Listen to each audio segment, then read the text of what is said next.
Hi guys, this is Priven with another Warhammer Fantasy Battle Report.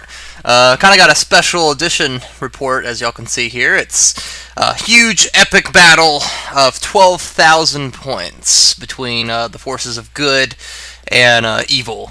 6,000 points on each side. You have High Elves, Dwarves, and Tomb King. Since they're neutral, they decided to basically side with the High Elves against the Vampire Counts, and of course the Dark Elves are organizing this whole fiasco. Little thing, I guess I should mention before we really jump right into it. Unfortunately, we did not finish this game. Basically, it took literally. This was kind of a spur of the moment kind of thing. We didn't plan this out. We just had all these players at the shop, and pretty much, I just came up with the idea, hey, let's just do a big point game, see how far we get in it. We started around, this idea came around like 3 o'clock, and took us about an hour and a half, maybe 2, to like set up the table, to, talk about the rules, build the list. So if you're wondering who won this and you don't really care about the tactics or just seeing the pictures, just scroll to the end and you'll see who won this. But we did not finish. I think we got through 2 turns, maybe 3. It's been about a little over a week since we did this battle, so I apologize if some of my facts are inaccurate.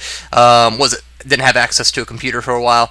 But anyway, so I'm going to go over what we did get through, kind of talk about it, and, you'll get to see, a lot of models on the table. Once again, I apologize. Most of these 4 players, besides myself, are all new players, so there's some proxying going on. There's some invisible chariots on pieces of cardboard, so if that bothers you or whatever, I apologize. But it really does seem like I'm just drawing a lot of new players into our community, and they're just really starting to play the game, which I'm excited about. But anyway, so let's go over the list from my shaky memory, and let's get started. Alright, so this is the battlefield. Pretty much I'm going to talk about the scenario that we kind of agreed upon. Basically got 2 tables and then a 3rd table off to the side. And if you notice, there are 3 buildings, or 3 towers. One closest to you, one in the middle, and one all the way across. And pretty much we decided just to do a pitch battle, straight across. So basically each side would get 1 tower in their possession, and then there would be a tower in the middle. And we basically said, if you garrison a tower and you hold it at the end of the game, it's worth 1,000 points. So both teams are, if they choose to garrison their tower, they're going to start off at 1,000 points, and in the middle is worth 1,000 points, which kind of forces us to focus to fight in the middle. And also, if we take one of their towers, we get 1,000 points and deprive them 1,000 points. So really make it a little more interesting, and really kind of encouraged to get up in people's face and just kill them. But yeah, this is the right view from the deployment. This is the center. So basically, we just have trees, marshes, and a river right here. This is the left, the far left. That's the other tower that would be on their deployment. Whoever really got that side on the deployment would really be at a good disadvantage, because the other tower was really kind of close to the middle. So pretty much you could focus, which would play an effect later in the game. So pretty much whoever got this tower was in a good position, because then the other opposing army would have to set up on the small little island table where this hill is, go across the river, or go through that gap where that forest is. There's that marshland right by the tower. So, alright. So High Elf Force. I brought 3 bolt throwers. I brought frost hearts. Special characters were involved in this. The Hideous Mage, as y'all have sometimes seen. I was proxying him as Teclis. This is a 3,000 point game. No, 2,500 point game. I was not going to bring. I was going to bring the best of the best. So I brought the best mage. My BSB there, typically kitted out with everything that he normally has. He's got the Shield of Merwin. He's got the Reaver Bow. He's got the Charm Shield, the Golden Crown, make him alive, stay alive. And I honestly can't remember the spells I took from Teclis. I know I chose spells from each of the lores, and as they go off, and as we'll see them. In my opinion, I think it's best to mix and match the spells. Techless, you can either choose all lore, so basically I can take all the fire spells, all the life spells, all the light spells, and yeah. But I like to mix and match and make combinations. Oh, right here, the Sword Masters are proxying as White Lions with Banner of the World Dragon, of course. There's 40 of them in horde formation. Right here, we have 2 Eagles, Reavers with full command, and those 5 little archers were going to be my Shadow Warriors. And I actually forgot to actually deploy them in the deployment phase. So I'll just go ahead and explain that now. We had, the Dwarves had some Miners, and the Tomb Kings had a Scorpion, so, the word Ambusher was being thrown around a lot. And for whatever reason, maybe I was tired or just eager to get the game on, I Scout translated ambush in my mind, and so basically I kept them off to the side when we were deploying, and by the time the game kind of got started, I just said, yeah, you know what, I just won't use them, and we'll be down 100 points. So yeah, and in the background you can see I got a high elf dragon. It's in the box, so yeah, I can't wait to put that together. Alrighty, and right here we have 40 Seaguard, with bows and shields. And also my BSB is the Sea Helm hero. I need to mention that as well.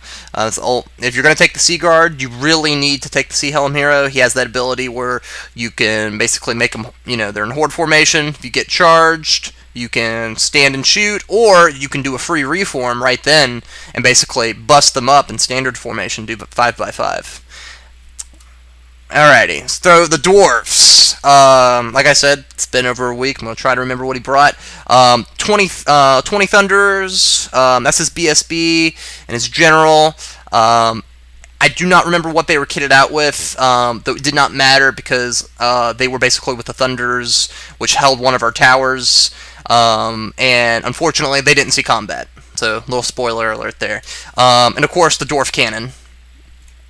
And this Dwarf Cannon, and this one had the Rune of Forging, which basically makes sure it doesn't explode. And I think the other cannon had, gave it, magic or fire or something. Interesting how Dwarf Cannons can do that. And then he had a unit of Miners, which basically were going to ambush. So, basically he only brought 1,000 points. Basically, the Vampire Counts and the Dark Elves were 3,000 points. Tomb Kings and High Elves were 2,500, and the Dwarves were 1,000. This guy's just getting into Dwarves, and basically he came, and we were organizing this big game. We're originally going to do 3,000 versus 3,000. And I asked the other guys if, the Dwarf player could join in, because, he's just getting started, and this would be kind of interesting for him to just do a minor role in a big battle like this, and to be honest, I really wanted Dwarven Cannons.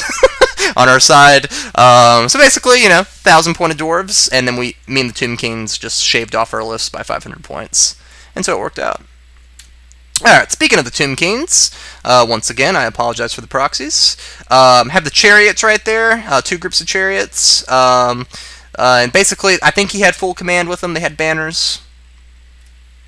The Ustabi, they don't have the bows. They have great weapons. Some of the models are kind of damaged. He got those in a trade, I believe. And of course, he had the Tomb Scorpion. He had 1 Tomb Scorpion. Looks really cool. He had the Sphinx with the riders on it. The guys to the left of the Sphinx, like I said, a lot of proxying going on. So if you see dice behind ranks, those are supposed to represent actual models.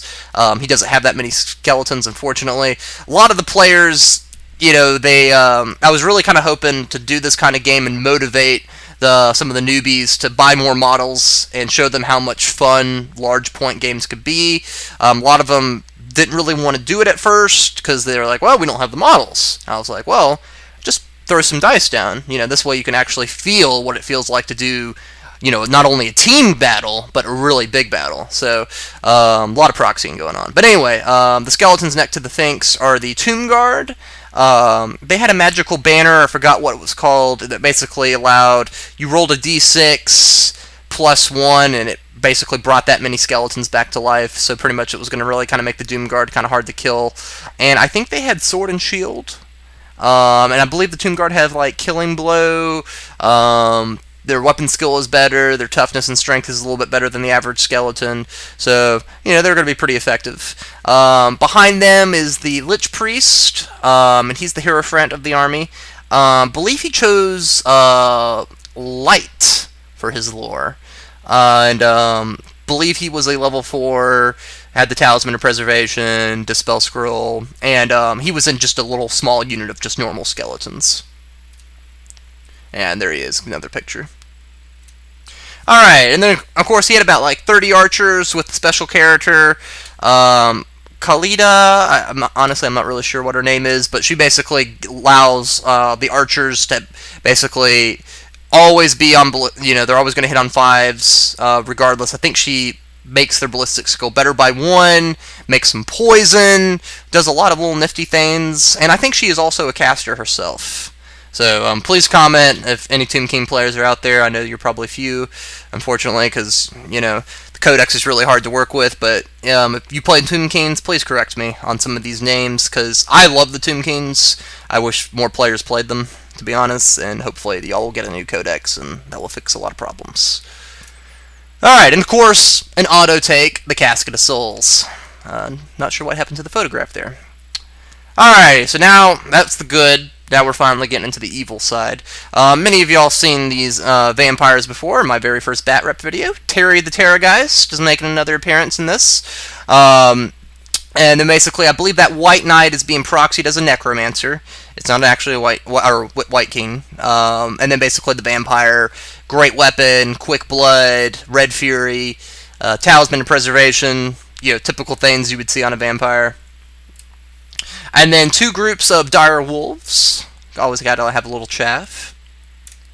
And 4 banshees. I'm not sure what models these are. These aren't GW models, but they're like ghost specter looking models.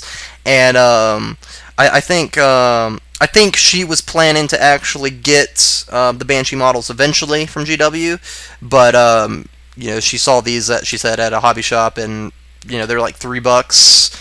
And, got 4 of them, and I think they kind of look pretty cool, and they're very Banshee-like. 3 of them glow in the dark. And behind them is a cannon-looking thing on Chariot base. That's the Mortis engine that's being proxied as a Mortis engine. 2 units of Hex Wraiths, 2 groups of 5. And basically, Hex Wraiths are really interesting. Not sure if y'all know. They're ethereal, so basically, you can only hurt them with magic attack or through combat resolution. And basically, they have the Soul Strider special rule. If they move through you, they do damage. And their scythes, you don't get any armor saves against. And I think they hit you on Strength 5. So, they can be pretty nasty if used right. Over here, just a big lump of zombies. Has the banner. That's it. Cryptors, of course, 9 of them. Those things terrify me as a high elf player. They're strength 4, toughness 5, regen, poison attacks. They get stomp. Yeah, stay away from those if you're a high elf. If you're a toughness 3 army, stay away from these things.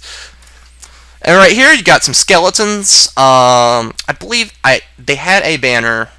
And I apologize, guys. This is why I need to do the battle reports more, close in time with each other. Honestly, I cannot remember what banner they had. But basically, they have Sword and Shield, I believe, is what she kitted them out with. Alright, the Dark Elves. Basically, I loaned my Silverhelms once again, and 2 Reavers, so he could make some Doomfire Warlocks. He's got 10 cold ones. There's the 5 behind the cold ones are invisible, and those 3 cardboard cutouts, those are the correct measurement for chariot bases. But like I said, a lot of these guys are new and they're just starting out. I believe he proxied them as the beast chariots that the Dark Elves have, where they have that bolt thrower and they can shoot at a beast and roll a d6 and pull them closer to you. Believe he wanted to take these 3 to shoot at my Phoenix and my Eagles, and just to kind of see how they were. He was kind of talking about maybe buying some if they worked out really well. And then I believe just 20 Spearmen right there. And right here in the middle, once again, I apologize for the proxies. Hydra in the back, the invisible base right there to the left, that's also a Hydra. He's got a BSB behind there. basically that sorceress lady. I believe that was the special character. Forgot her name, but it's the Witch King's mother. And the demon chariot base is supposed to be a cauldron. And the other little white crossbowder guys are supposed to be witches. And those witches are supposed to be with the cauldron. She's going to be with the witches because they won't attack her because of her special rules. Yeah. So anyway, I think you should have definitely put more witches in this unit. I wasn't going to correct him, though, because I know what they can do. But yeah, needless to say, putting her in there, the cauldron, still having some witches. If he positions his hydras right, it could still be kind of a nasty unit to deal with. Of course, just some crossbowmen, and 2 bolt throwers. One is invisible that we find something for him to use as a bolt thrower. So basically, typical Dark Elf shooting. Alrighty, so we're looking at deployment right here on the far left flank, on the dwarf flank. Basically, they only put, and this is really irrelevant, and this is probably one of the only photos you'll see of this, they only put 5 dire wolves down in the in the tower on the far island. We actually got that deployment, the deployment I was talking about earlier, that whoever got that deployment would have an advantage.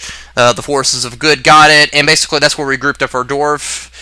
He put his thunders and his runesmith and his general in there, and for whatever reason the evil side didn't really take it too serious, and so they just put 5 wolves there. Alrighty, so we got the skeletons, the Hex Race right there, Cryptors, and the Doomfire Warlocks. And don't worry, guys, I'm going to have a overshot of the entire table. Just kind of going through the list again. This is more of the middle. We got 5 more Hex Race with Terry the Terrorgeist hiding behind them. Trees right there. The Banshee, I really like this, what she did. She spread her Banshees out along the line. The Necromancer with the skeletons, the spears up front, the vampire, the zombies are behind the Dark Elf spears. Starting to get a little bit crowded right there, as you can see with the cardboard chariots, the Mortis engine. You can start seeing the Dark Elf crossbowmen. Mortis engine, Dark Elf crossbowmen, and another Banshee, the Cold Ones again, that Cauldron unit with that special character and 10 witches, both Hydras, another one of those chariots, 5 more dire wolves, and then that keychain is supposed to be a bolt thrower with the 2 little elves there. And then there's the evil tower right there. They just put a big blob of zombies in it. Good luck getting them out. And then, of course, a bolt thrower at the very far right side of the table. Alrighty, so order deployment. I'm going to explain this real quick. I really kind of bust myself up because pretty much how we did it, we all each deployed 1 unit. So the forces of good would deploy 1 unit each. Then the forces of evil would deploy 1 unit each. And it just really got really clustered. I was going in horde formation with both these units. Now looking at it, I probably should have had the Lions bust in 5x5. There was just really no place for me to place my army at this point because the Tomb Kings had spread out with the chariots and everything else, and their skeletons and archers. And so I just kind of bust up on my corner, so I had Teclis and I had my BSB and everything there, and it was straight across from their tower. So basically, we kind of talked strategy before the game. I said I was just going to rush up and, try to take their tower from them, and then maybe sweep across the middle. Why the Tomb Kings is going to try to basically hold the center with Dwarven support and the cannons. Basically, the Finks, my Eagles are there. We got a Bolt Thrower, 3 Chariots, Reavers, the Ustabi. This is the direct center right here. The Tomb Guard, with all those dice representing extra skeletons, the ranks going back that far. The Frostheart was right there, Dwarf Cannon, right next to a Bolt Thrower. Very rarely will you see High Elves and Dwarves working together, but against Vampire Counts and Dark Elves, they will work together. Chariots, the Archers with the special character for Tomb Kings. Continuing on, Casket of Souls, the Hierophant with Skeleton, Bunker, and another Bolt Thrower. So here's the overall view of deployment. A lot of stuff on the board.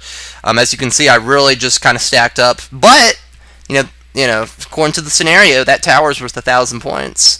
And also, the Dark Elf leader was over there. The Witch King's mother with the cauldron, the Hydras were over there. But pretty much a lot of Dark Elf stuff was over there. So for fluff purposes, I thought it worked out pretty well. That I kind of masked all the High Elves there. Had my Frostheart in the center, trying to help out the Tomb Kings. And, yeah, Evils deployed. Banshees all spread out. And the Dwarves are in the tower in the very far back. So for the most part, I was really excited. I've never done this kind of large game before. I'll explain real quickly how we did the magic. Pretty much, we kind of paired off, like, what I would roll as a High Elf magic player. So if I rolled 2 5s, I would get 10. The Dark Elf player would get 5 dice. And then the Tomb Kings and Vampire accounts paired off as well. So if the Tomb King player rolled a 4, he would get 4, and the Vampire accounts would get 2, and then basically we just decided to combine the pool of dice. You could combine your Dispel dice. So they could pick and choose, so they could focus all their Dispel dice on Teclis, which is what they ended up doing a lot of times, and basically, but then that would allow the Tomb King magic to basically have free reign. And it actually worked out really well. I'm not sure how you guys have done team games with Magic, but y'all should try it out. It actually was pretty balanced. And the Dwarf player, since he was kind of the odd man out, and he kind of got there late, he offered not to just generate any Dispel dice or anything like that to kind of make things balance. But we all agreed to give him a Dispel scroll. So the Forces of Good have 3 Dispel scrolls, while Evil only had 2. That might have been a mistake on our part. It kind of gave us a bigger advantage, kind of having a Dispel scroll. But I think we all kind of felt sorry for the Dwarves. So we wanted to give them something. Alrighty, horrible picture, apologize. Vanguard, Reavers move up into the trees. Turned out, I think that it was a poison thicket, but through Vanguard it didn't hurt me.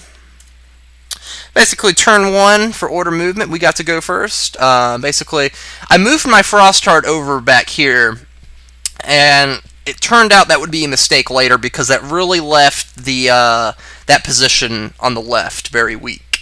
The Tomb Kings were just holding against way too much, and I should have left my Frostheart there. But I brought it over here because, the Sphinx and the Frostheart and the Chariot, I was hoping to really drive in the center. I was going to send my White Lion straight across the river, to attack the tower, and I was going to have the Sea Guard bus with Teclis and my BSB kind of turn somewhat in the middle as well, and flank whatever the Sphinx and the Frostheart was fighting. That was my plan. And of course, the Eagles were going to go after the Dark Elf Bolt Throwers. So, the Tomb Kings move up with the Tomb Guard. It is very unfortunate that Tomb Kings cannot march, but Vampire Counts can. Not sure what up with that, but unfair. But anyway, so they move up, moving to take that tower. If we can get them inside there, that would be excellent. Right here, they move up a little bit in the Skeleton Bus, so the Hierophant can get better range. I'm not really sure if you can move the Casket of Souls. You don't really need to. I think it has its range is like 72 or something ridiculous. So yeah, so he's kind of moving up to help cover it. Alright, Magic Phase. I was very excited for this. Right here is a picture of a Fireball card. Basically, it was struck at 5 Dire Wolves, and they're not there because they all died. And basically, this ensued a panic check to the Cold Ones, to the Chariot, to the Dark Elf Bolt Throwers, to all the Dark Elf stuff was there. And basically, since the wolves blew up, they all had to take panic checks. And so I was really hoping I could get something to run off the table, but nothing did. Spirit Leech. Spirit Leech to Bolt Thrower. Basically got a Dark Elf Bolt Thrower out of the way, so not only kill the wolves, get a Bolt Thrower. Teclis has already proven himself and why they call him the best mage in the game. And the Casket of Skulls, unfortunately, doesn't do much. It should have killed these guys, but they only get 1 Hex Wraith. He also does Skull Storm, which is basically a portal. It kind of drifts around. I think it's Strength 4, whatever it floats by. He tried the Casket on the Crypt Horrors, and it drifted off, unfortunately. Didn't work out. So anyway, shooting. And I do once again. I apologize if there's no pictures. You're like, oh, it was kind of a brief magic phase. They either dispelled it or it just honestly wasn't relevant enough to take a picture. That was the main highlights. So anyway, so I'm trying to go a little bit faster since this is such a larger point game. All right, so the dwarves open fire at Terry the Terrorgeist, and he gets a regen save. He makes a 6-up regen. The dwarf player was very upset by this. I think he was like, what the hell? But the forces of evil were delighted, and Terry lived. Basically, the Dwarven Cannon that has magic on it overshot the Hex Wraiths. This would have been how it was positioned. It could have gone through all 5 Hex Wraiths. Could have hit the flank, but unfortunately, it overshot. The Bolt Thrower takes aim, and I get 3 Doomfire Warlocks, so starting to nip them down as well. Of course, they take their leadership and they pass. So this is how it's looking at the end of turn 1. Overall, I was quite pleased with it. We got rid of a Bolt Thrower, killed some Dire Wolves to try to do a panic check.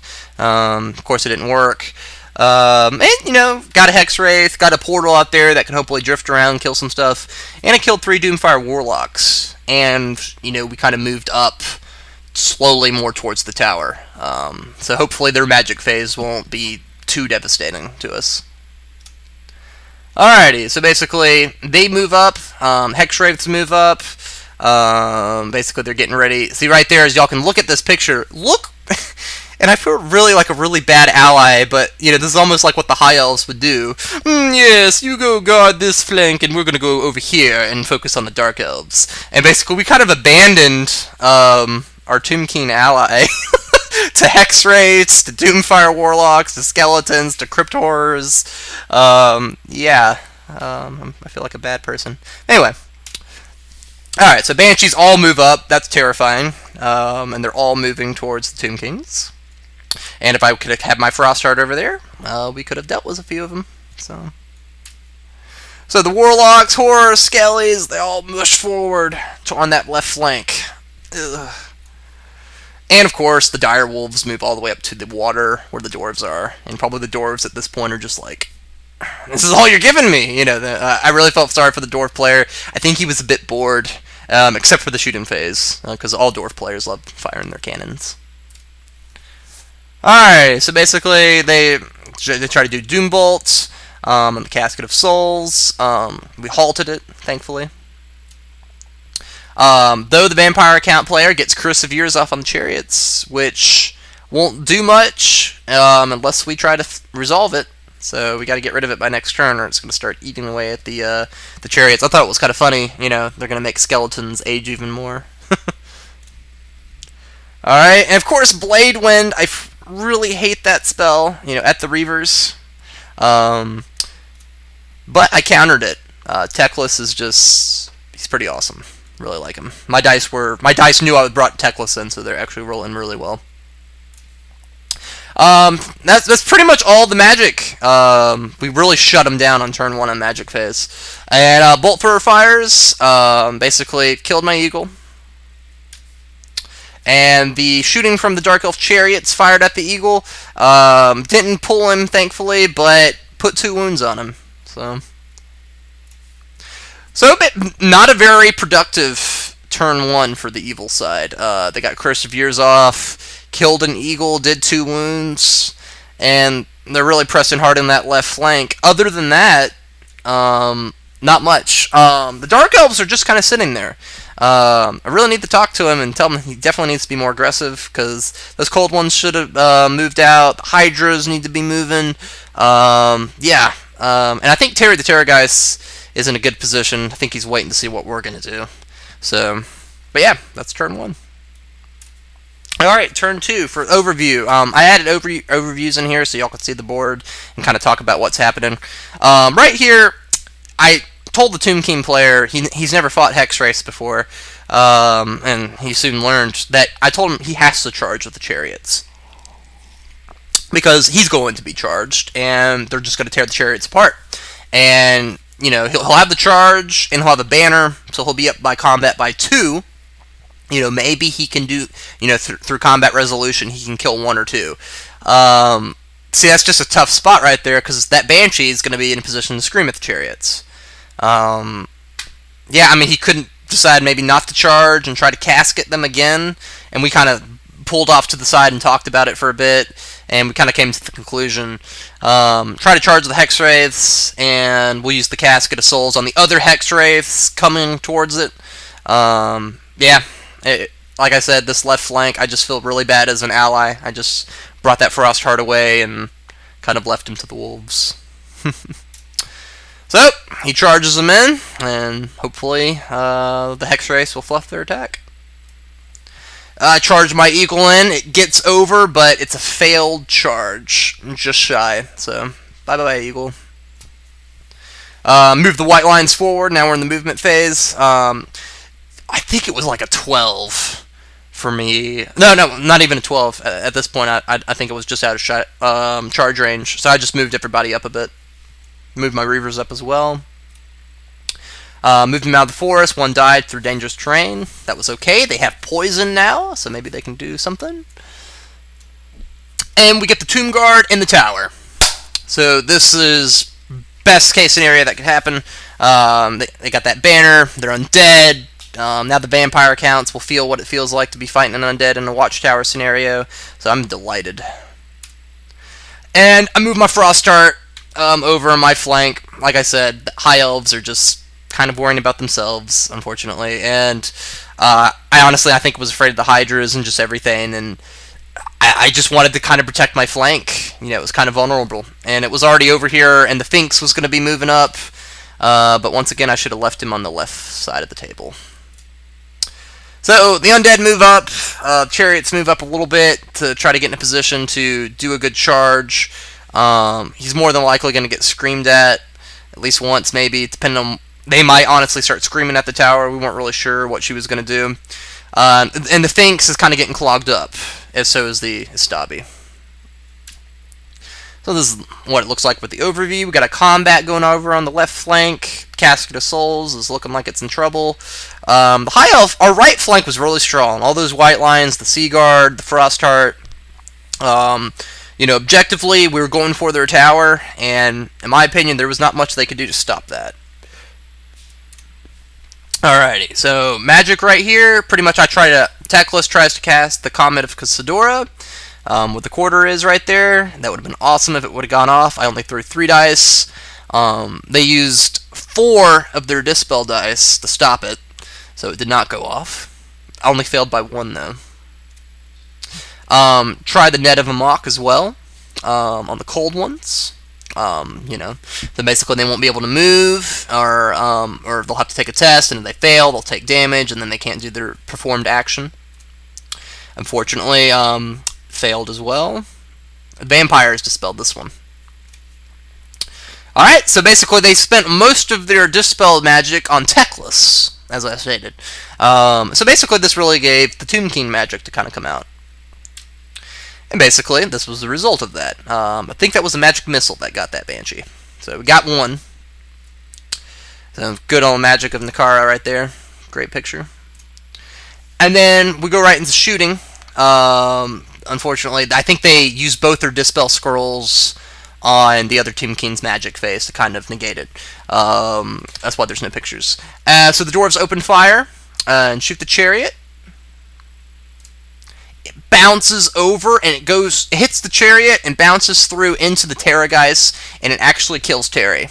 Does 6 wounds to him. So this was huge. Poor Terry. Alright, my Sea Guard open fire. They're going to be... they moved. They're firing over the white lines, so... Going to be hitting on 6s, but that's a lot of shots. And I managed to put 2 wounds on 1 Hydra. So, pretty much why I did this, I'm really trying to make the Dark Elf player do a charge, or basically really try to get him off his ass at this point and come at me.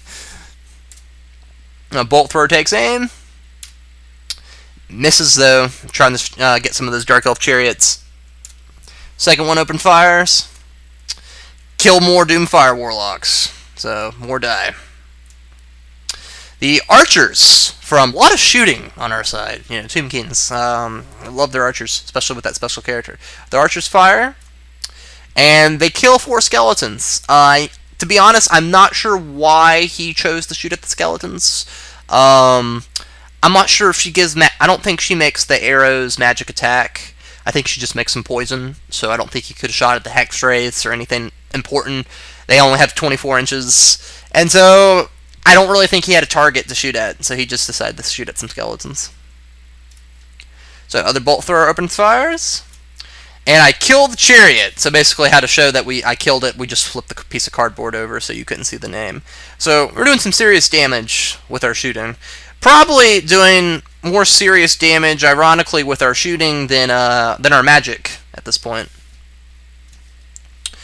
And the combat with the banner and the charge, it was actually worked out really well. The Hex Wraiths fluffed their attacks, and they lost 2 in combat res. So this is how it's looking at the end of turn 2 for the good guys. Basically, White Lions in a great position to charge into the Hydras and everything else. Seaguard are moving up. My Reavers are probably going to get charged by the Cold Ones. If that's the case, I'm definitely going to hold, because then they could possibly redirect right into my Frostheart. So they'll have to take a DT going over the river. My Reavers have poison attack. Maybe I'll kill 1 Cold One or 2 if I'm lucky. And he could probably choose to overrun and go past the Frostheart, so I can't see him and he can't see me. If that's the case, he's going to get some chariots in his flank, as well as the Warfinks. Or if he chooses to reform, my Frostheart's going to hit him, and then the chariots and the Warfinks will come at him as well. So either way, I thought we were in a good position. On the left flank, however, it's not so good for the Forces of Good. He's got that Banshee there, the Scrimeth's chariots, see some more Skellies coming up, those Hex Wraiths we failed to get rid of, the Doomfire Warlocks, just, yeah, it's not looking good. And of course, over here, the Dwarfs, didn't take a picture of it. The Dwarfs did some shooting, and they weren't able to kill all 5 Dire Wolves. They killed 3 of them. Like I said, on this side of the table, was really irrelevant almost. We got 1,000 points holding that tower, though, so I'm glad the Dwarf player held it. Alright, so Evil turn 2. Hex Wraiths do what we feared they were going to do. Looks like they got it's a flank charge, and the Casket of Souls. So, I think she needed like a 9 or 10 on that charge, and she got in. Yeah, so those chariots are going to get pummeled. The Reavers hold, like I stated before, for the Frostheart. Hoping maybe to kill at least 1 Cold One. But yeah, they're dead as well. And the Wolves move over the water. And basically, I'm not really sure, at this point, I think she just didn't care about them. It gave some Dwarves to shoot at. They're probably drunk in the building anyway. And right here, you can see that everything's moving up. The Cryptors, the Doomfire Warlocks, that other group of Skellies. At this point, those Skeletons and Doomfire Warlocks could go to the left and hit the Dwarves. Which, at the time, I didn't really think about it, but looking at the picture, they definitely could have done that. But it just looks like they're really just trying to shatter us on the left flank. So, Curse of Years. We got rid of it off the chariots. So basically, she put it on the archers. Got 4 of them. So I'm going to have to get that off. And she rose like 7 zombies. Which, of course, vampire counts. Always getting more zombies. And right here, I forgot to mention, the Banshees also moved up into a position on the right side of the table. Where the Warfinks is and the chariots. Which is not good. The Doomfire Warlocks, back to the magic phase now. Sorry, that was a bit confusing. Basically, they tried to do Doomfire, Doom Bolts on the Bolt Thrower. They failed, though. We were able to dispel it. We didn't use a scroll, I just used a lot of dice. Because, as you can see right here, he used quite a bit. I think he had 3, 6, 9... Yeah, I think he had 12 dice for this magic phase. And for whatever reason, he really wanted to get that Bolt Thrower. And so basically he had only 3 dice left, so I was like, okay, sure, I'll dispel it. But he baited me and did Portal of Darkness. Tricked Teclis, tricked him, I guess. And and got that spell off. And he was don't have a picture of it unfortunately, but it was the template. And he put it right over my white lines. This just contributes to him being a new player. I didn't say anything. I was like, oh, they'll have a 2-up board safe. I'm okay with this. I'll be good.